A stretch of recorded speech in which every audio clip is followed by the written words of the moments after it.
The United States is witnessing what could be seen as its most sensational trial. History is being created as for the very first time, a former U.S. president who is also seeking re-election is standing a criminal trial. Today marks the beginning of the trial when all the sides laid out their cases to jurors in their opening statements. As per the prosecution, Trump engaged in a multi-layered conspiracy of fraud, lies and cover-ups.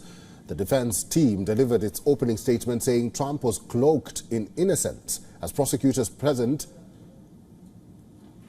the case against him, the former U.S. president called it, quote-unquote, a very sad day in America. But a thing like that, and a thing like what's going on right here should never be happening. It's a very, very sad day in America, I can tell you that. Thank you very much. Following the opening statements, the first witness to take the stand was former National Enquirer publisher David Pecker. The publisher testified about his alleged role in a scheme to suppress negative information about the Republican leader ahead of the 2016 election. Pecker is expected to return to the stand on Tuesday since his interactions with Trump have not come under the ambit of questioning yet.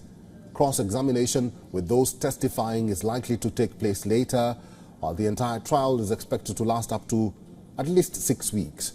The trial is set to feature a slew of witnesses from the prosecution side. The case is expected to see adult movie star Stormy Daniels and Trump's former fixer turned foe, Michael Cohen, who will take the stand. Trump has said he also plans to testify. Trump faces 34 counts of falsifying business records to cover up $130,000 US payment made to buy Stormy Daniels' silence about a sexual relationship she says she had with him. The former president has pleaded not guilty to all the charges and has repeatedly called the trial a witch hunt. It's very unfair. Fortunately, the poll numbers are very good. They've been going up because people understand what's going on. This is a witch hunt, and it's a shame, and it comes out of Washington. But what's happening here with the judicial system is an outrage, and all over the world they're watching it, and all over the world they're saying it. This is a giant witch hunt to try and hurt a campaign that's beating the worst president in history. Biden's the worst president in the history of our country, beating him by a lot. And this is the only way they think they can win, but it's not going to work.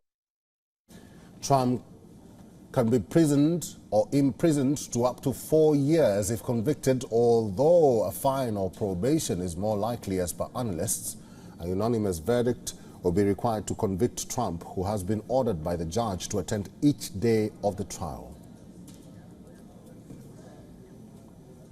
Susan Teherani is our correspondent live in New York. Susan, good to see you. Trump seemed a little bit energetic today. Did you see that? Yeah, he's confident. He was energetic. You're absolutely right. That's a really nuanced point. And I think the reason for that is optics and antics are so important when they make their opening cases to the jury, both the defendant and also the prosecutors as well. This really sets the stage ultimately for what the verdict will be. So it was important for the former president to come out and really talk not only to the media and the television, but all of his comments that he did make really had to resonate with that jury as well. All right, Susan Teherani is our correspondent in New York. Susan, thank you. For all the latest news, download the WION app and subscribe to our YouTube channel.